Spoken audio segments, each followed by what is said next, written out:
nome do Pai, do Filho e do Espírito Santo. Amém. Ave Maria, cheia de graça, o Senhor é convosco. Bendita sois vós entre as mulheres, e bendito é o fruto do vosso ventre, Jesus.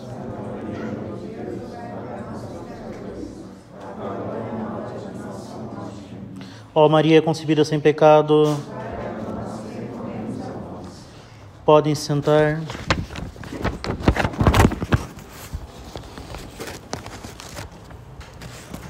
Caríssimos fiéis, a Santa Romana Igreja, no Evangelho de hoje, nos leva à consideração dos pecadores e dos pagãos.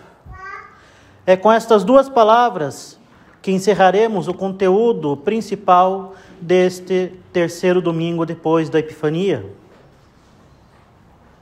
Mas o objeto desta liturgia pode nos surpreender. Pecadores e pagãos.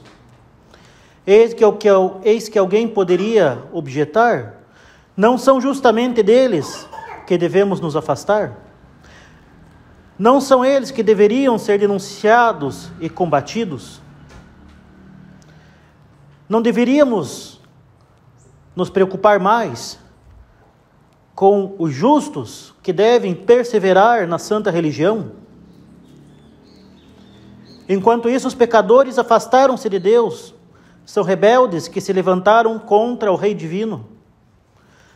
Quanto aos infiéis, não sabem nada de Deus e não pertencem ao reino de Cristo, vivem na abominação dos seus falsos deuses. O que essas duas categorias de pessoas estão fazendo diante de nós nesta terna época da Epifania, em que sentimos ainda a doçura do Natal? Não seria mais adequado tratar deles na Quaresma ou então no tempo da Paixão? Meus caros, se nos determos a vida de nosso Senhor Jesus Cristo nos Evangelhos, veremos como nosso Senhor se comportou com justiça para com os pecadores e pagãos. Deve-se notar que são precisamente os piedosos e santos do judaísmo, os fariseus, os escribas e até os sacerdotes que mostraram hostilidade ao Senhor. Também foram eles que o levaram à cruz. Foram eles que pediram a sua condenação. Foram eles que preferiram um ladrão ao invés de nosso Senhor, que veio lhes salvar. Enquanto isso, não é trágico que tenha sido um pagão como Pilatos, que tentou, mesmo que fraca e covardemente, arrebatar Cristo das mãos dos implacáveis e pérfidos judeus, e que finalmente foi forçado contra a sua vontade a covardemente ceder e condená-lo à cruz. Por outro lado, o Senhor é recebido com entusiasmo pelos pecadores e pagãos. Poderíamos citar uma série de exemplos. O valente centurião de Cafarnaum não se considera digno de que o Senhor entre sob o seu teto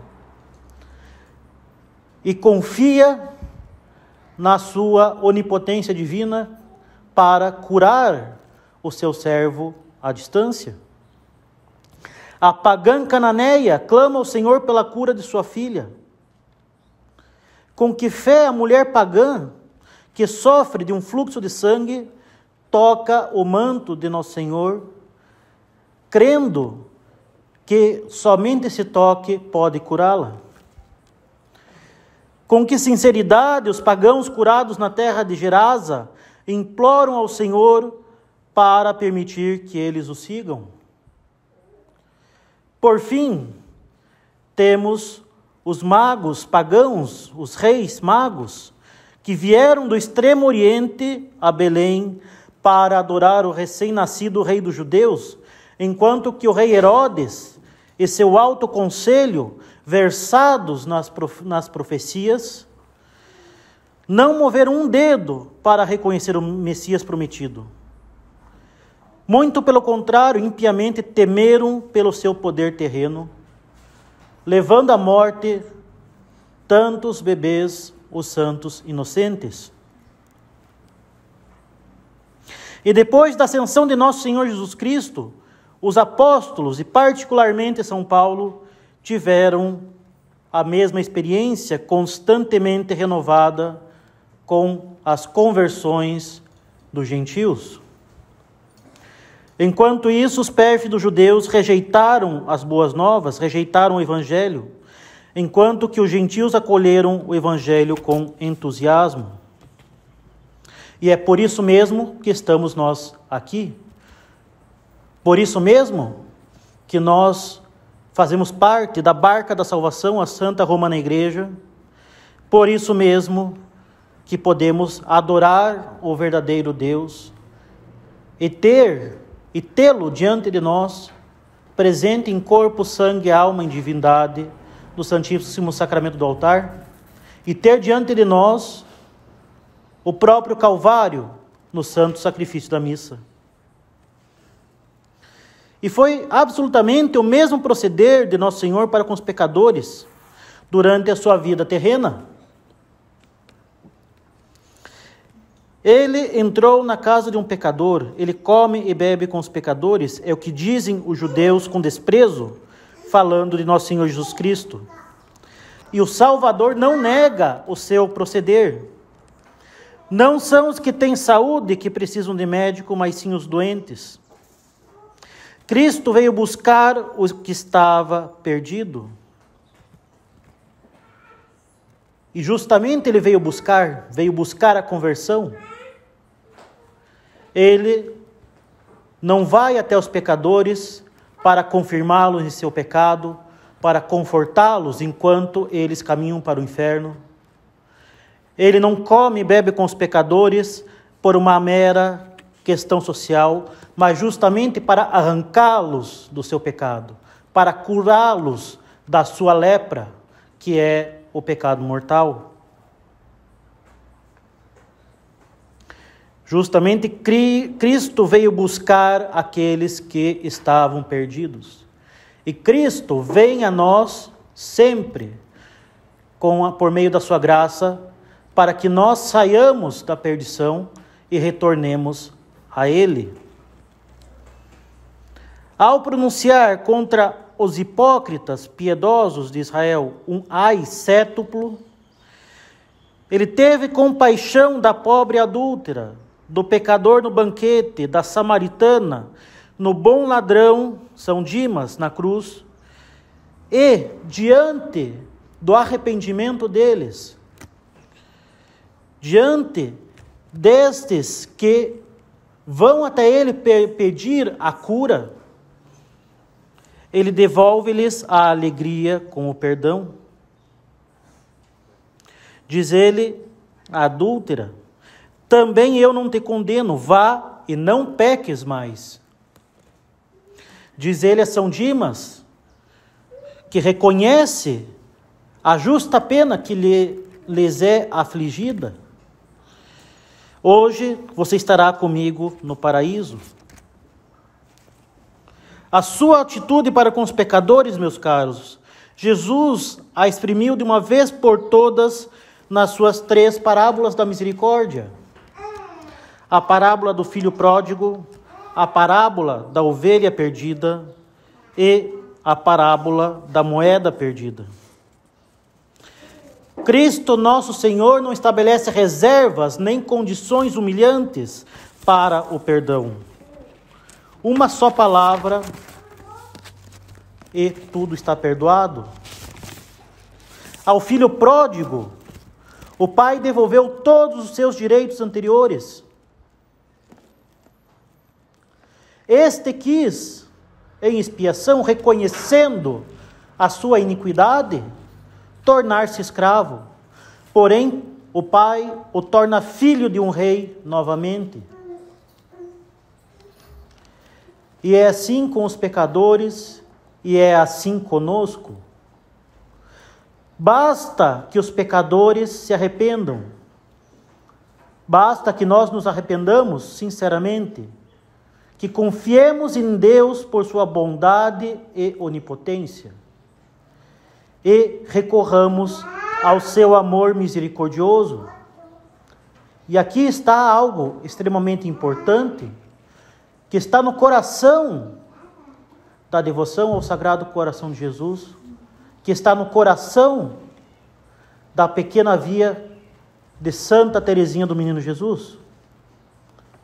Deus quis manifestar o seu amor para conosco por meio da sua misericórdia. Ele veio até nós quando nós éramos seus inimigos. Ele veio até nós quando nós merecíamos a condenação eterna. E Ele continuamente vem a nós quando tudo o que merecemos é a condenação eterna. Ele coloca a sua misericórdia à nossa disposição no sacramento da penitência. Muitas vezes nós poderemos pensar, animados pelo demônio, que nós não merecemos o perdão. E de fato, se nós tratássemos de merecimento, de estrita justiça, nós estaríamos perdidos, como diz o cardeal Pie, arcebispo de Poitiers, no século XVIII. O homem, enquanto pecador, merece somente 3 coisas: merece sofrer, morrer e ir para o inferno. No entanto, é justamente por este amor misericordioso que Deus supre, pela obra da redenção, aquilo que faltava a nós. Ele supre pela graça. E a graça, por ser graça, ninguém merece. Deus quis manifestar seu amor para conosco por meio da sua misericórdia. Ele é glorificado ao curar-nos da lepra do pecado e da morte da alma. Claro, contanto que peçamos essa cura, como fez o leproso, como fez o centurião, e nos dirijamos a Ele com a intenção sincera de abandonar o pecado, com a disposição verdadeira de combater os inimigos de nossa alma e com uma firme confiança na misericórdia de Deus, que é bom e onipotente. Ele é bom, Ele quer a nossa salvação, Ele quer que nós retornemos a Ele, e Ele é onipotente. Não somente Ele pode nos salvar, como Ele quer e nos coloca à disposição os meios de salvação que estão à disposição de nós nos sacramentos confiados à Santa Igreja. No entanto, se o filho pródigo vagasse de um lado para o outro em seu desespero, gritando: pequei, não sou digno de ser filho do meu pai, e mantivesse nessa disposição, remoendo todas as suas faltas, isso sim seria uma grave ofensa ao seu pai. Seria colocar limites à sua virtude e à sua bondade. Seria colocar limites à sua ação misericordiosa. No seu desespero, seria impossível que ele retornasse a seu pai. E se acaso se deparasse com ele, não seria possível perdão, pois ele próprio impediria o perdão. Este filho desesperado acabaria por fugir da bondade e da misericórdia do seu pai. E é justamente esse desespero,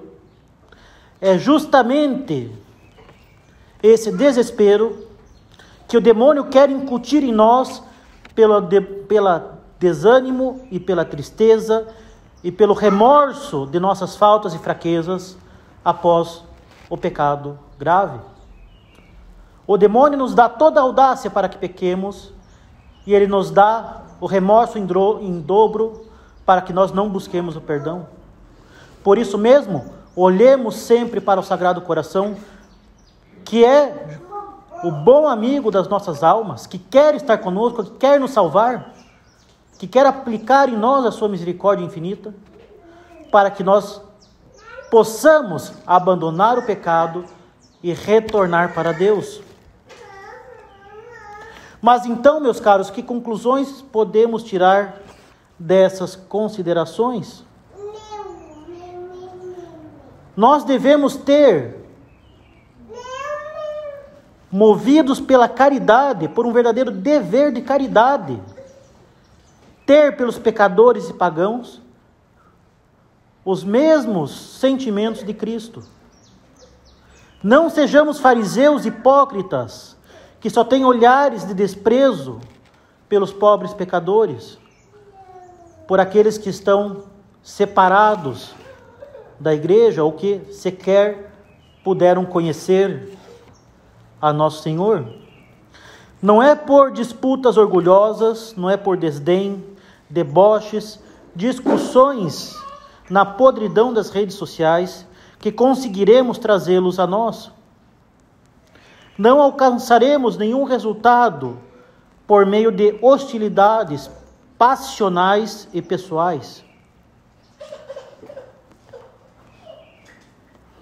É patente, meus caros, que não devemos jamais abrir mão de um só pingo dos nossos princípios. Mas a fidelidade aos nossos princípios, a defesa da fé e da igreja, a defesa dos princípios morais, as admoestações e até mesmo as sanções dos devidos superiores devem ser provenientes da caridade para a maior glória de Deus e para a salvação das almas. O objetivo é esse, que a alma dos infiéis e dos pecadores seja salva, para que Deus seja glorificado, para que Deus não seja mais ofendido, e para que o sangue do seu divino Filho, nosso Senhor Jesus Cristo, não tenha sido derramado em vão.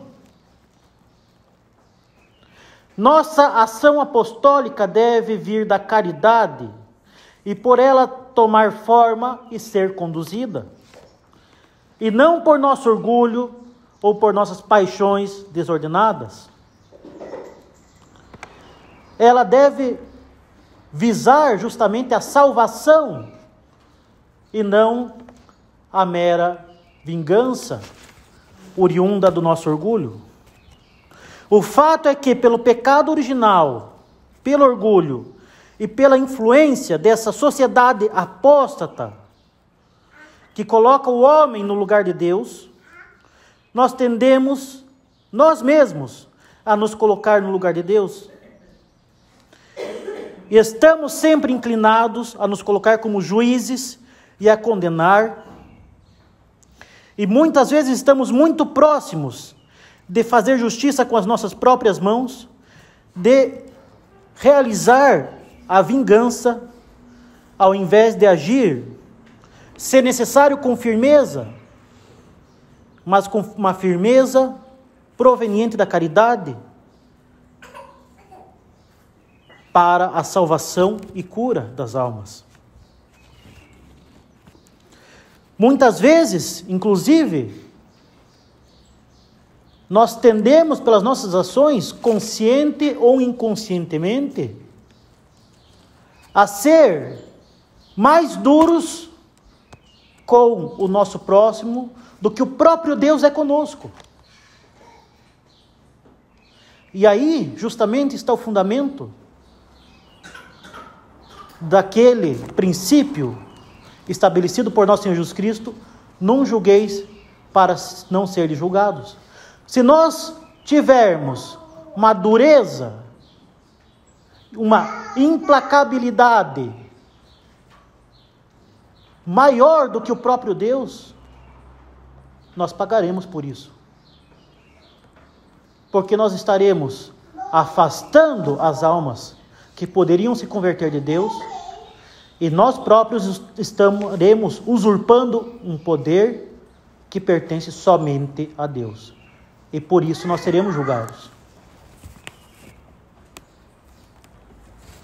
Isso não implica de forma alguma, em passar pano para os pecados alheios, em ignorar os pecados alheios, muito menos ser conivente com os pecados alheios.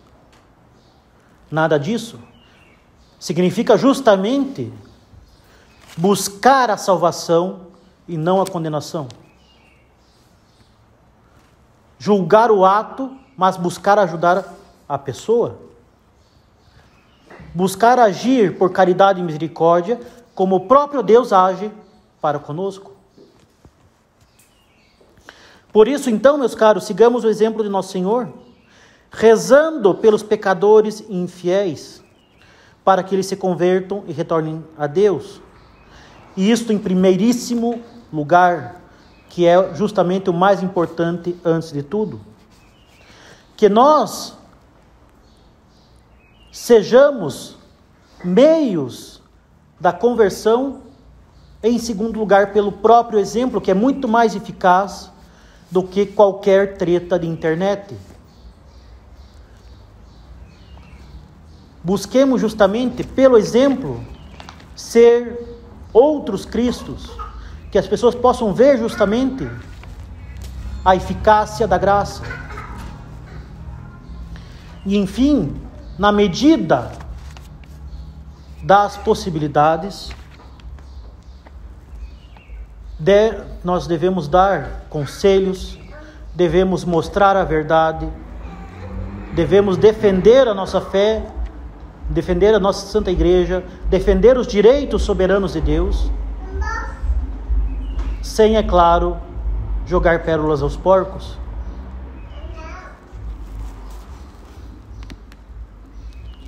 Pois bem, que nós sejamos impelidos nessa obra apostólica, pela maior glória de Deus, pela salvação das almas e pela exaltação da Santa Madre Igreja.